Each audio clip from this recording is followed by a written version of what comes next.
I'm Ron Paul, and I approve this message. You are now listening to the Ron Paul Radio Network. Radio for the revolution. Decisions. I tell the generals what to do, and I'd bring them home as quickly as possible, and I'd get them out of Iraq as well, and I wouldn't start a war in Libya. I'd quit bombing Yemen, and I'd quit bombing Pakistan. I'd start taking care of people here at home because we could save hundreds. What's going on, y'all? You're back. You're tuning in, and you're listening to Occupy the Media. We're filling in for Hank Xavier today. Wasn't able to make it. But we're still going to bring the truth, keep the revolution going. Again, if you haven't donated, you need to donate. RonPaul2012.com. We got to get to 2.5 million. Again, I know it's hard. We're all struggling. We all getting screwed by the IRS, the Fed. We're all going through it. But Ron Paul's going through it too. So we got to keep him pumped up, keep him going, keep him giving these speeches and these big crowds. You know, I can't wait to see what he does in Philly and in Pittsburgh coming up. Now, I wanted to, before the break, we were talking about a couple headlines, and the one about freedom basically is banned at what high school? What middle school was that? I think it was Spry Middle School in Webster, New York. Yeah, so check that out. Upstate New York Public School bans use of the word freedom. And some more news. I want to play this clip here that was on CNN the other day. I think it was a couple of days ago. Now, obviously, they're not talking about this case over and over all day, like they do the Trayvon case, because this is another African-American, unarmed, elderly veteran gets tased and killed by the police in his own home. So I want to play this clip real quick, and then we'll come back and speak on that. Let's see here.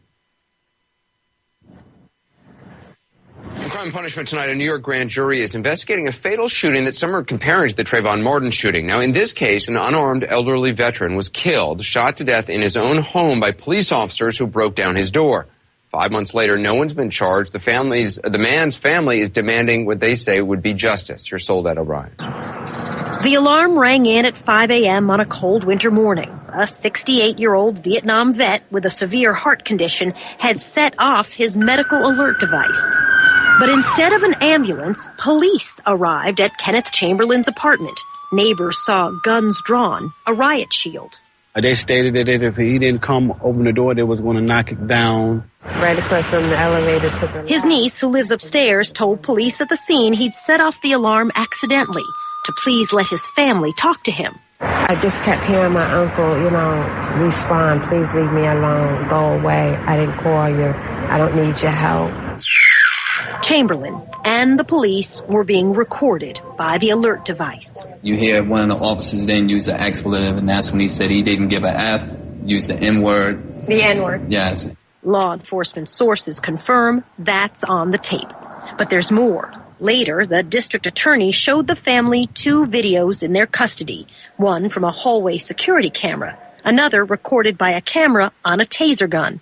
Kenneth Jr. demonstrated what he saw. What is your dad saying? What's he doing? He's standing there, he's looking at them, and you hear the officers saying, hit it again, hit it again, hit it again. And then at one point you hear the officers say, shut it off. So the last part that I saw on the video with my father was him just like this. Police say Chamberlain threatened them with knives. The officers first used an electronic taser, which was discharged, hit the victim, and had no effect. While the officers were retreating, the officers then used a shotgun, a beanbag shotgun. So then they fired 2 real bullets. An autopsy report obtained by CNN shows them entering the side of his arm, indicating that Chamberlain was not facing the officers or had turned away. So the story that the police put out, that he was an axe-wielding black man trying to hurt a police officer, is what it is, a flat-out lie. Chamberlain's lawyers acknowledge he did throw out a silver object. At that moment, a bolt cutter comes from the police officers and removes the object. So from that point forward, there's absolutely no evidence that at any time Mr. Chamberlain had a weapon in his hands. There is no way to know. The taser video suddenly cuts off before the shots are fired. So you must have thought it is ironic in sort of the terrible way that someone summoned to your father's door to help save his life if he had been having some kind of heart emergency. Yes. Ended up shooting him. Yes. And they took his life. Unnecessarily. They didn't have to. The shooter, police officer Anthony Corelli, is a decorated officer. His lawyer said, "We trust that the grand jury will rightfully determine that Officer Corelli's actions, while perhaps not understandable or acceptable to family members, attorneys, and other emissaries of the Chamberlain family, were justified under our laws." Chamberlain's niece will soon testify before that grand jury. She wants to know why police couldn't defuse the confrontation and wouldn't ask the family to help. Just to hear him constantly say over and over again, "Please leave me alone. I'm okay." And the way they mocked him and picked at him is very hurtful. Anderson, I'm going to have more on the story tomorrow morning when I talk to Kenneth Chamberlain's son on my show Starting Point tomorrow at 7 a.m. So there was a 911 call. Why were police there?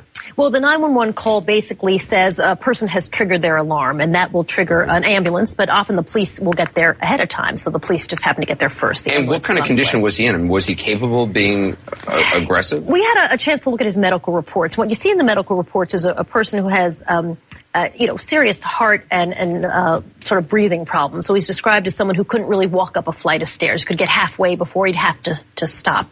At the same time, law enforcement has said that they've been called to his address before. He's never been arrested. They won't elaborate on what called to the address before really means. And this was all being recorded, unbeknownst to police? Well, that's the thing, and we're going to obviously hope to get access to those recordings, but recorded three ways. There was a camera in the hallway of the apartment, outside of the apartment. There was the life alert, also records. Once it's triggered, it starts a recording device. So that entire hour or so was recorded of conversations. Mm-hmm. And then, of course, the taser, the minute you take the safety off, you unhook the safety, starts recording video. Wow.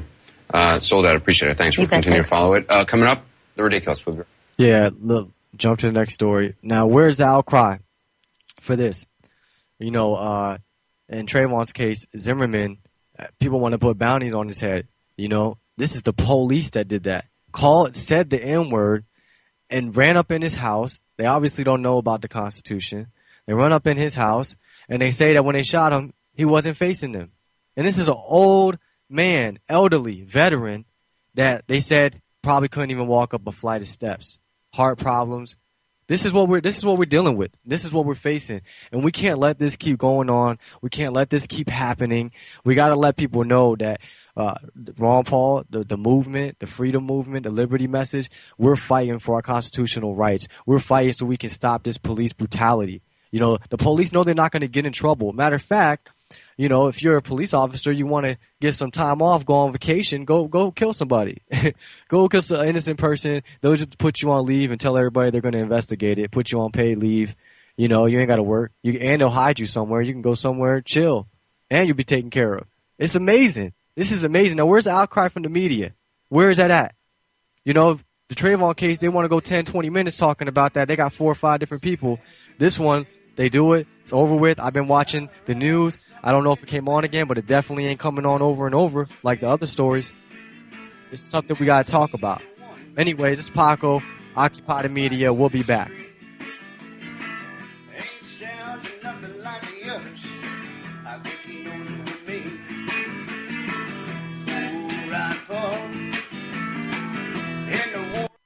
We arrived in Vietnam in September the 14th. We were fighting what was called the Viet Cong. They broke through our lines, and we had to go hand-to-hand with them. I was actually one of the 9 out of 56 that came back after 1 whole year. And that's hard to forget. We had 75 killed and 115 wounded. Vietnam was hell. We had never been thanked for our service. Never. Congressman Ron Paul got my medals for me and presented them to me. That was an awesome feeling. People break down and cry because they're getting the medals that they finally deserved. It takes a veteran to understand a veteran, and he is a veteran himself. Ron Paul is a veteran's best friend. He said, "Thank you for your service," and shook our hand and gave us a hug. That will always be there.